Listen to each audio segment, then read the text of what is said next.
Hi, my name is Frankie. Thank you for listening to my mom. I never listen.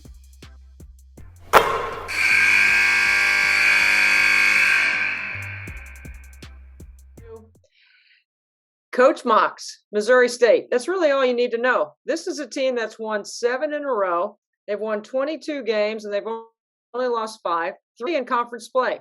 And all 3 losses that you've suffered in conference play, Coach Mox, you've already avenged those losses. I know the second time around, nobody wants to face you. How's it going in Springfield? Great. Um, just so proud of our group. Our kids have been so resilient.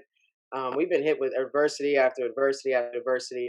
Obviously, lost our starting 2 post players. And honestly, I don't know another team in the country that can lose their starting 2 post players and still be like pursuing championships. That's a big deal. And, one starting captain and, just our glue, that's Abby Hip, lost her 4 games in.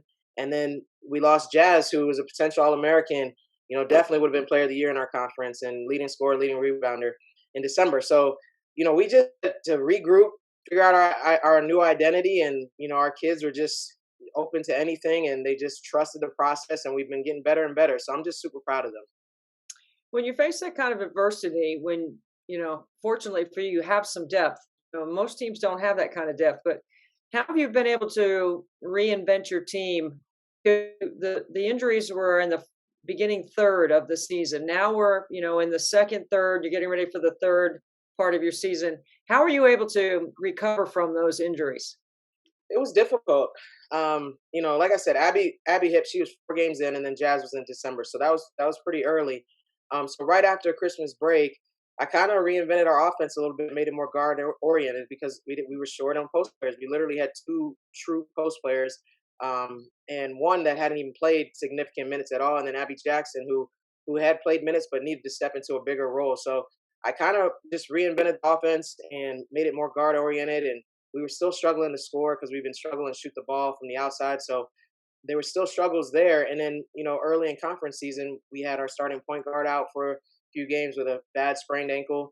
And then we had some COVID protocol stuff. So we played multiple games without starters, without key bench players, limited numbers. So it was hard to get a rhythm with the team because people were in and out. And then here of late, probably the last 2 weeks or so, we've had our full group back and been able to kind of get that synergy going and camaraderie on the court. But we went back to our original offense once Jen Eze was cleared from her, ACL recovery. She's a transfer from Duke, 6'3", 6'4" kid, and she added depth in that post player spot. So we were able to kind of go to our original offense because now we had more bigs. Now we still only have 3. The 2 that we had before with Abby Jackson and Naya Wachuku, they were foul prone bigs, so it was like I couldn't play them together, which we typically play 2 bigs together, just because we needed subs. So once Jen came around, I think we got into a better rhythm with how we want to play offensively. But I mean, there was I felt like I was reinventing the wheel a little bit there, just trying to figure out what can work, how we can score the ball. But one thing that remained the same from beginning of the year to the end, and why we've won a lot of games, is our defense and rebounding. That's been stellar all year. When you have to change midstream what you're doing from 2 low posts to having injuries, and then you're trying to make it more guard oriented. So I'm guessing you try to pick up the pace and make it a little bit faster, and then now you can come back. What's the advantages of having been required to teach your team how to play 2 different ways, and how they can help you when you get to the NCAA tournament? Because whether you win the Missouri Valley Conference tournament or not, you could be an at-large bid, and that's going to matter when you get to tournament seeding and who you play and what the matchups are. How much can that help your team be more versatile? I think it's going to help a lot, and it's already helped, here in the second part of our conference season because, in our conference, a lot of times, we may see a 4 guard lineup from the opposing team. So we now comfortable if we need to go to the lineup or if we need to guard 2 bigs, which when we were in a 4 guard lineup and we were guarding teams that have traditional 2 bigs, it hurt us, because we just didn't have the depth in the post spot. But now we can match up with that. So I think we have a couple of different lineups we can go to and just showcase our versatility, and kids are confident now having some game experience in those roles. And so that's just going to help us. And right now we're projected a 10 seed. I think our net is 39. So if we just continue to finish out the regular season strong, I think we're in. But we want to win championships. We want to cut down some debts. So that's our focus, and hopefully that'll propel us into the NCAA tournament. But I think that we have a versatile lineup on offense and defense that can match up with the teams in the country. You guys have won 2 regular season titles. Now you're getting ready for one more weekend of conference play before you go to the Missouri Valley Conference Tournament. So what does your team need to look like going into the conference tournament? You've got 2 more games before you get there, but in your mind, what do you see for your team as you're moving forward? Like, we got this, you're not looking past the weekend, obviously, but there's certain things that your team has to do well to be able to win 3 days in a row. For sure, I need our bench to be productive and continue to be confident. I think championship teams or NCAA teams that go on runs are deep and they're able to spell some people. So we can't just have our starters or our starting 6 or 7 whatever group be the ones we ride with. I think we have some kids on the bench that have matured through all this adversity, and I need them to contribute, and our team needs them to contribute. So that's one of the biggest things. And then just being confident on the offensive end. Obviously, we had our offensive woes throughout the course of the season. But we weren't shooting the ball the best. We weren't finishing the best. But now that's all coming together. Offense has been a big time emphasis probably here in this last month, especially because, I told them, as we were having those woes throughout the course of the season, I'm like, we'll get better. Just trust the process, trust the plan. We don't need to be playing our best basketball right now until the middle of February, moving into late February, March. So now is the time we should be peaking, and I think we are. Offensively, we're night and day from what we were, especially in the beginning of the conference season. And then defensively, we've been, stellar all year. So we got to keep up that side of the ball as well. And I think that, that'll give us a good chance to make a run. Mox, look, you're no rookie to this. This is your 3rd year as a head coach, but you've been around the game a long time. So you've had lots of opportunity. I know because your name is in a lot of things. And before you took the Missouri State job, you had other opportunities, but you decided this was the one for you. Why did you decide that for you and your family, that this was the right time for you to take a head job at this level? Yeah, well, first of all, I'm a God, driven person, God fearing person, I guess to say. And so I pray about everything before I do it and just try to follow, because I just believe, everything's already written anyway. So just keeping my faith in the forefront, and my family. There were certain opportunities that came around that were good, and they were good for other people. They just didn't really feel right for me. When Missouri State called, it was like a no-brainer. Obviously, people know the success and the tradition here and all that, but for me, it was first and foremost the administration. Kyle Moats, our AD here, he's just, first class. He's awesome. And just the rest of the administration, our president Cliff Smart, everybody, SWA, Casey Hunt, and then the tradition, obviously, and what's been built here, and legacies that have been left. But then the fans and supporters, the resources, the facilities, everything, just was a place that I felt like I could thrive in. I could recruit here. We could be successful, and then also this community. I felt like it was a community that I could impact in a positive way, and needed somebody like me to come in and do that. And then also a community that can impact me and my family, and a great place to raise my son. So it just seemed like all around it was just a home run for me. And if you let Kyle and them tell it, they felt like it was a home run as well. So I think it was a happy marriage on both ends. Oh, 100%. There's no question about it. When I listened to you talk about how great Missouri State is, I remember, being there a lot during the Jackie Stiles era. Matter of fact, I referenced Jackie Stiles yesterday in the Iowa-Michigan game, because the way Caitlin Clark was going off was reminiscent of my time in Springfield. So I know what you're saying, but you also knew all of those things are all awesome. But you also knew this was a competitive league, but it also had a chance to be a multiple bid league every year. Now, there's some years where it's been 2, some years just 1. Taking on that sort of challenge, how does that make you feel to know that all the things you just described about your job and all the pluses that you've lived up to every single measure of that, and yet you have another team set for the NCAA tournament? Like, you got to feel like, is that a pinch yourself kind of moment, or are there times where you go, well, this is too much pressure? Oh, never too much pressure. I think I was fortunate to be raised by the type of person. My mother was just, she was someone that handled pressure in such a classy and, just a classy way and just persevered. And she had a lot of um, trying times in her life. She passed away from breast cancer in 2008, but she was a surgeon. She helped so many people. I always say that um, she saved lives because that was her job as a surgeon, but she saved lives just by doing God's work. And so I was fortunate to be raised by her, and that's my mentor and inspiration. So I never ever feel the pressure of anything. Coming in here being the first ever African American female coach in any sport at Missouri State, yeah, of course there could be a lot of pressure, but I never focused on that. I just felt like, okay, there's a reason I was called here, and there's a job to be done. So, and that goes far beyond the court, and I just embrace that and try to do it to my best, but to do it to the best of my ability. Um, but there are times that I'm like, wow, just everything that's been, all the records that have been broken, and just it's just one thing after the other. I just sit back and I'm just thanking God for choosing me, and that's literally what I pray about. And I just feel so blessed to be in this position, to lead these young people, to impact this community, and just to continue the legacy of Lady Bear basketball here. So yeah, I mean, sometimes I do sit back, and my husband is usually the one that witnesses those moments. But I'm just like, this has been like just a tremendous journey, and I just hope we can keep it going. What led you to Hofstra? Because we got an interesting little sidebar Hofstra story I want to share with you. You may not know this, but there was a jersey hanging in the rafters of a player named Liz Irwin. Do you remember seeing that jersey in the rafters at Hofstra? Yep. Liz Irwin was my very first basketball coach at CYO and Regina Chaley in Hyde Park, New York. Really? Yes. I thought I would share that with you because I don't think I've ever told you that.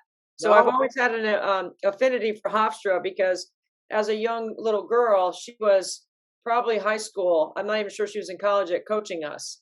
But I always find that to be an interesting connection with the Hofstra community for me because I've been in the gym and I've seen her jersey hanging in there. And it just brings me back to being 9 and playing.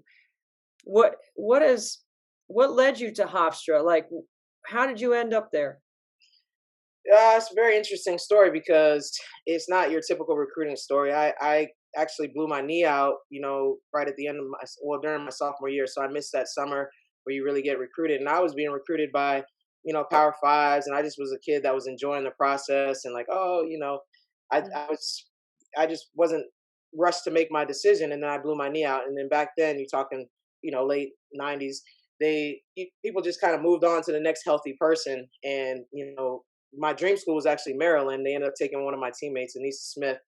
Um, but people were dropping me left and right, things like that. So then I had a bunch of mid majors that were still on me: George Mason, GW for a little bit, Hofstra, some of those schools. And so just mainly like CAA schools at the time. The league has blown up and it's gone all over the place. But I had family in New York. A lot of my family was in the DC area, but I had family in New York. I've always loved New York. And so I was like, oh, it'd be cool to be away from home, but like close enough to family. And I was like, let me just take, I kind of just pulled Hofstra out of a hat, to be honest, because they were one of the schools that were recruiting me. I went there, great facilities. I mean, I didn't really I was like, oh, they've never been to the postseason. So let me just see if I can come here and try and, leave a legacy. Literally, that's how it happened. Because I just didn't want to go to a hometown school like that, GW, George Mason, JMU, those schools. So Hofstra was the one that I picked, and I went there. And actually, I almost transferred after my freshman year. Leslie Danowski was the head coach. I almost transferred to Maryland, Georgetown. There was a couple schools that were looking at me, and I almost transferred home. But then Coach Jack, who's at Buffalo right now, she came in my sophomore year, and I just had an instant connection with her, and I decided to ride it out with her. So that was a blessing there. We still have a great relationship. I coached for her at Indiana University. So I just think that was a blessing. She's a phenomenal person, and we became very close through that process. But I was almost going to go to my dream school after my freshman year. I love that story. I didn't know that story about you, but I'm glad that I was able to draw that out because that is really cool. I mean, you mentioned a lot of people there that obviously in basketball, we all know who Felicia is and what a great job she's done at Buffalo and continues to do. So, brought up transferring. I'm just curious, the transfer portal is such an important part of how we go about conducting business now. And, I'm intrigued by the fact that you had to play two different styles offensively because when coaches ask me about the transfer portal, I always say the same thing. You better figure out a way to play them. So change your tempo, play more defense, which, I don't like to see the game through that lens, but, play faster, play more up tempo. Just change the tempo of the game with playing more kids. How do you think um, recruiting has evolved where you have to recruit the new ones, but you got to retain what you already have? Yeah, the transfer portal is a game changer. I actually kind of feel bad for just a regular 4-year high school kid, because I think that more and more schools are just looking for experience, and you can get that right out of the portal because there's so many kids that are leaving. So that affects those kids coming in because there's not spots for them. But it also helps you maintain your program at a higher level, just bringing in experience like that. Or if you're in a rebuild situation, you can rebuild it faster with the transfer portal. So but yeah, I mean, it goes both ways because you don't want to lose kids either. So you got to make sure that you invest in your kids that you have. Otherwise, they're going to be in that portal. So for us, anybody who knows our program, we always talk about family. That's the first thing we do: family, academics, basketball, in that order. And it's just, I was listening to our seniors just the other night talking to the media, and they were just telling the media this place is different. The way that the coaches embrace us, our sisterhood with the players, like just the culture here is different. Yes, you want to win and everybody's focused on that, but they talked about me always talking about enjoying the journey and staying present. And you just never know what tomorrow's going to bring. I mean, look at the two kids on our team right now, two starters, just like that, season ending injuries, one of them career ending with Abby Hip. So you just don't know what tomorrow's going to bring. When the pandemic and all that hit, the George Floyd and Breonna Taylor and all the social and racial unrest, that message that I've always told them about staying present, enjoying the journey, embracing each other, and loving each other through all that adversity and everything, it just rang even louder at that point. And I think that during that time, in a time where we were all forced to be socially distant and not be near each other, we got closer as a program because we understood that things could be taken away in a second. People were dying all over the place from COVID and just other stuff. So that's what I think helps these kids want to, stay here and be committed here because they feel like they are truly loved. Abby Jackson on our team, that's literally what she told the media. She goes, this is the first time she transferred in.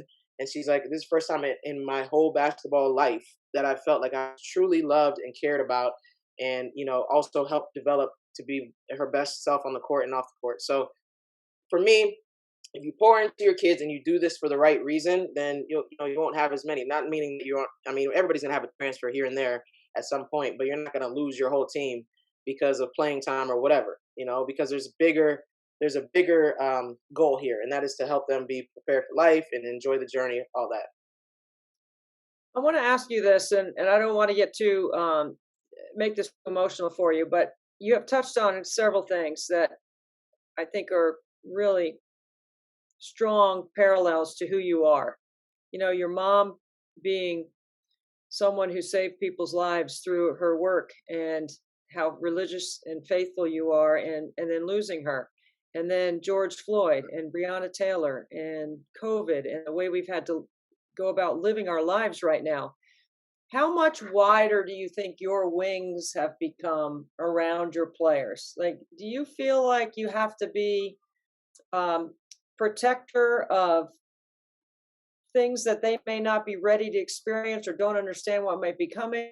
Or do you feel like you have to have more conversation about it and explain to them why you might feel certain ways about certain things because of all the things that you've experienced, Mox, from your mom all the way through all the social injustice and what we're dealing with the pandemic? Yeah, I mean, I think it's twofold. I think, especially when all that stuff started to arise, I wanted to just create a safe place for them where they could voice their opinions and fears or just whatever questions they had. Not that myself or our coaching staff had all the answers, but we just wanted to create a safe place for them, which we did, and I think that's why we continue to get closer. But then it's also, there was times that I want them to be out on social media or in the public.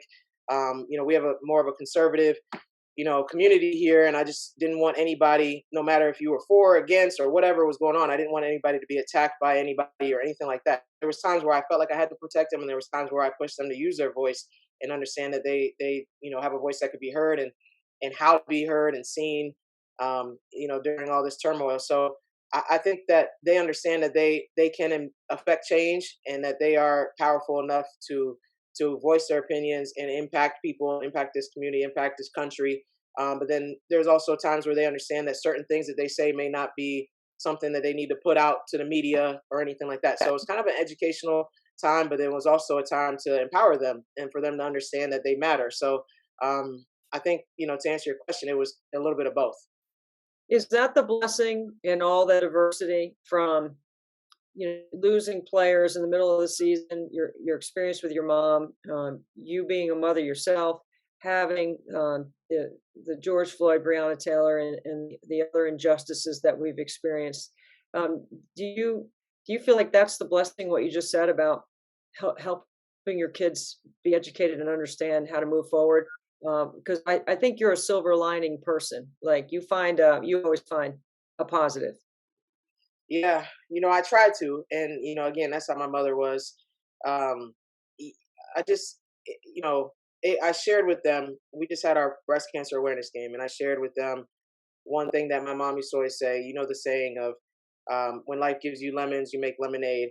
Well, she said all the time, and one of the last things she said to me before she passed was, "I'm trying my darndest to make this lemonade." And I just remember her looking in my eyes, saying that, and it just resonated with me. And she always told us, you're gonna have hard times in life, but you have to be able to, have that skill set to persevere. Again, find the silver lining.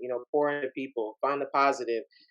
Get outside your head, get outside yourself, get outside your comfort zone, things like that. So those are a lot of the life lessons that I try to instill into our players because especially nowadays, collegiate athletes, especially with social media and just everything going on, they hit a lot of walls or just run into rough patches throughout their course of their career, and it doesn't help when there's adversity going on in the country, and we never really experienced some of the stuff that was happening with the pandemic and all of that. But so my message is always that it's always finding ways to persevere through adversity and helping them find ways and coping mechanisms because I feel like this generation they don't cope well.